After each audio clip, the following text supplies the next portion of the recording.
Welcome back to the Barry Charles Footy Show, your one-stop shop for everything rugby league. And today we're going to talk about Spencer Leniu. Yes, Spencer Leniu judiciary report just came in last night. We're going to talk about that.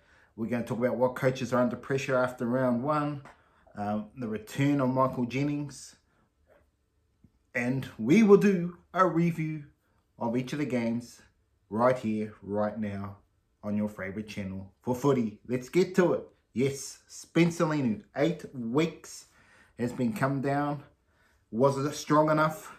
You could argue it could have been stronger, but at the end of the day, it's still 2 months out of footy. What does that mean for the Roosters or the Roosters' history? No, they're not. Because you will see Jared Warrior-Hargraves return. No problem at all. He just come through his reserve grade game well from all accounts. With also Michael Jennings popping up. Exciting to see Michael Jennings back in the game. Some people question mark if he deserves to be back in the game, but he's done his dues over the domestic violence and his drug. He's done his time for the drugs. Whether he gets back to NRL, I'm surprised he went with the Roosters. Like, are you really going to get in the Roosters team? Like that? But maybe if Joey Manu if Joseph Sawalihi doesn't stay at the Roosters, as there has been reports, then there might be an opening there. Or for Billy Smith, the only guaranteed one for next year at this stage, and then maybe the opening for next year. But is he getting over the hill? We will find out how he goes in the reserve grade. And if they do get injuries, I don't see him playing reserve grade. I don't see him playing first grade this season unless there's a whole lot of injuries. That'll be the only reason, because of Joey Manu's going to be there. And I don't see Suolihi getting picked for New South Wales unless there is a change of heart there with the rugby contract. Then potentially there is a move there, but has Suolihi done enough to actually prove he should be in the New South Wales team? In my opinion, no. Has he got the potential? Absolutely. But if I was picking the team tomorrow, I would not have him in my team. Simple as that. Has he got the talent? Yes, but again, you've got to prove it, as Willie Mason says, over a good period of time. I mean, you can get selected, but you have to nail that game first up, otherwise you go out the door like TPJ, etc. I mean, so many cases of players that had one game, never played again, like Mark Guire, because of the way they played in that game. I'll just give you a quick story on that. Well, you probably heard it before, but Mark Guire was told by his Queensland coach that he goes out there and does gets rough and ready with the big boys.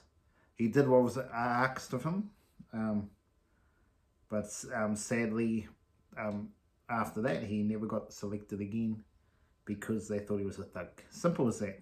Even though he did what he was asked to do, he followed the laws, he never got picked again for New South Wales. So you got to be careful of what you do. When you get selected, you need to absolutely nail it in the right way. So he spent Spencer 8 weeks for calling Ezra Man a monkey. I would have gone 12 weeks at least for me. I think you really need to just put it out there. You miss half the season for saying something silly like that. People won't do it again. 8 weeks, was it hard enough? Yeah, not 100% sure on that one. But still, it's a decent enough break. It wasn't a month or anything. This definitely, hopefully, will be a deterrent so this rubbish gets out of the game. But we will see. But let's get to the footy. Canberra Raiders getting it done away from home. 28-12 over the Knights. What is happening Newcastle? Well, that's the first coach under pressure. Now, they re-signed him. I think it was just an overreaction. You can have great seasons. You look at Parramatta. They had a great season. Tommy Turbo had a great season. You can't just rely on one great season to go to resign. I understand what they're doing, but from what I'm seeing, I don't know if he's... For me, I don't think he's a tough enough coach. From what I've seen, I mean, I know tough coaches don't get it right either sometimes, but at the end of the day, I suppose it's the balance. Bellamy is a prime example of getting the balance right. Whether they cuddle them or need to give them the rocket. I think Adam O'Brien maybe doesn't quite have that, even though he's under that mould. Maybe he's trying to, but Maybe just the way he portrays it to the players just doesn't quite get the same look. But then you could argue, does he have the quality spine that most of the other clubs have? And the simple case is no. They got Ponga, who had a great season last year, but before that was inconsistent. Can he bounce back this season? I had a funny feeling they're going to drop the season, and looking at the first game, it's not looking good. And also having too many people positionally wise, even though it's good for competition, I think there's a little bit of Tyson Gamble's looking behind his head. Is Jack Cogger going to go into the sixth? Even Jackson Hastings, is he going to get dropped? I have a funny feeling that one of those two, either Gamble or Hastings, will be out of the club by the end of the year. I just feel that there's just too much going on here, and I wouldn't be surprised if it's Hastings. I wouldn't be surprised if Hastings is back to the Super League. There just seems to be something, even though he talks well in the media, but in behind closed doors, I don't know what he's doing. I can't say. I can only hear what the rumours are saying. And Jackson Hastings, to me, he must be a little bit just gets under the skin of people, rubs them the wrong way. Maybe he sees it how it is, which is good if you get the respect, but you haven't got the respect of the players. It can really turn into a cancer in the club. So that's whether Jackson Hastings is like that, I cannot judge, but from the outside looking in, that's what people are perceiving, and perceiving can become reality regardless if it's true or not. So that is the danger for the Newcastle Knights as the season goes ahead if they continue to get poor results. One of the better games of the weekend, I thought, was Cronulla against the Warriors. It was an outstanding game, 16 points to 12. Warriors looked in complete control, but Cronulla flipped the switch, absolutely flipped the switch, and the Warriors never looked even like scoring. And all their defence at the end of the game was outstanding from the Sharkies. Outstanding. I question whether the Warriors gave them much of an attack. There's probably the question mark.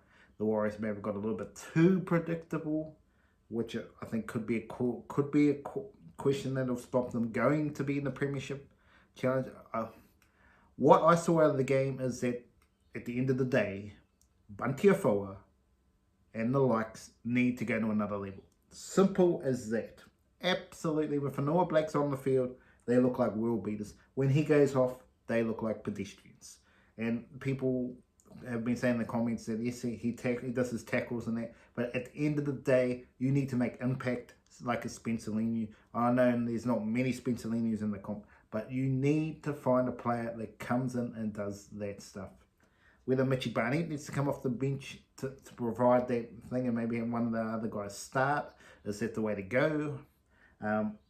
Sometimes that's a strategy that can work, but yeah, I don't understand why Fanua Black was off for so long a time in the game. There's just no doubt in my mind. I just don't understand it at all. Why Fanua Black was off and only come on with 5 minutes to go. It was absolutely ludicrous. It's too late by then to win the game.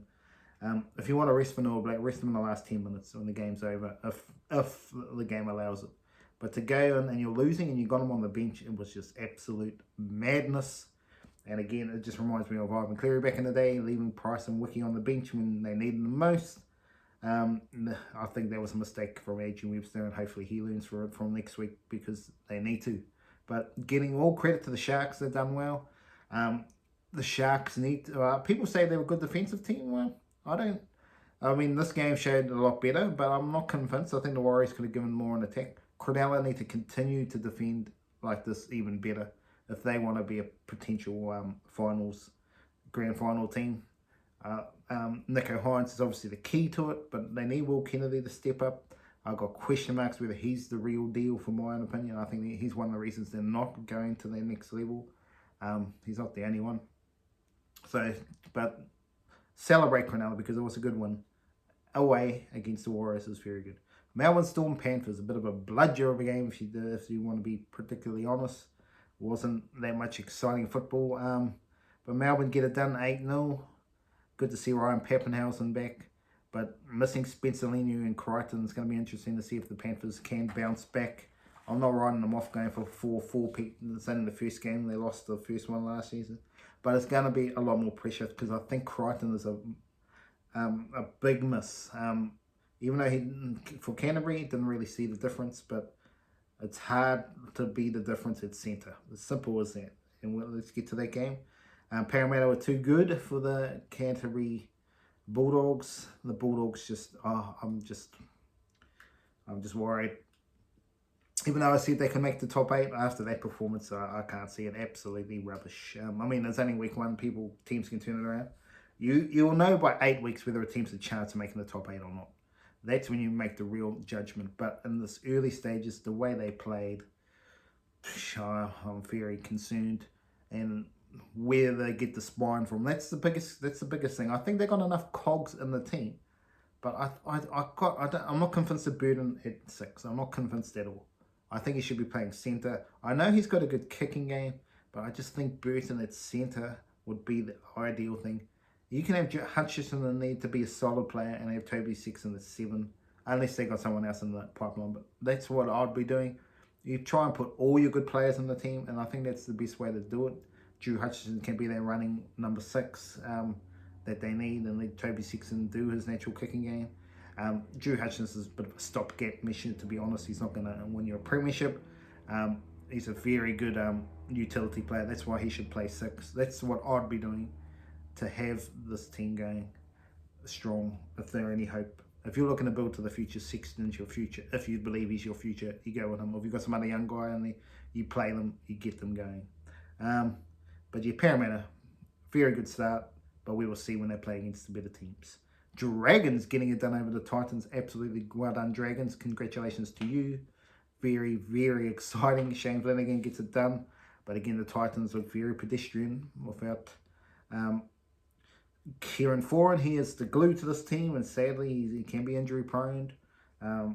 That's why I said I was question mark whether the Titans will make the top 8 this season, and after that performance, they're going to have to do a whole lot of work. Obviously, they're missing Footy as well, so there's a couple of big boys out. But they're very key points to this team. But wow, maybe the most impressive team of the weekend, I don't know. Dolphins didn't look that great, to be honest. But the Cowboys, 43-18, absolutely demolition of the Dolphins in this game. In terms of attacking footy, but defensively, obviously, Cowboys got some work to do there. But that is exciting for you Cowboys fans. But yeah, I put Cronulla up there as one of the best performances of the weekend. I thought Parramatta were pretty good as well, but there's only Canterbury. So, yeah, even Canberra were pretty dominant against Newcastle as well. So, some exciting thing. Question marks, obviously Cameron Ciraldo is going to have to turn it around. I know he's going to be under huge pressure. Wayne Bennett, can he get his team going? Can Desi Hazard get Titans going? So a few question marks there. Obviously, James Demetriou and the Rabbitohs, there's big pressure there. Whether the Rabbitohs will bounce back, but it's only early. Simple as this, I just give you a tip at home. After 8 rounds, to win the premiership, you have to win 4 games. If your team has won 4 games after 8 rounds of the NRL premiership, they are a chance of winning the grand final. That has been the history of the NRL. You have to win 4 of your first 8 games. If you do that, you can win the comp. Teams have made the final, grand final, doing less than that. Cowboys did it 1 year and a few others, but they don't win the comp, even though rules are meant to be broken. But pretty much that's what the status quo. If you can win 4 of your first 8 games, you're a chance of winning the premiership. Anyway, that's the review show for this week. I'll be back for the preview show later in the week. Have an awesome day out there.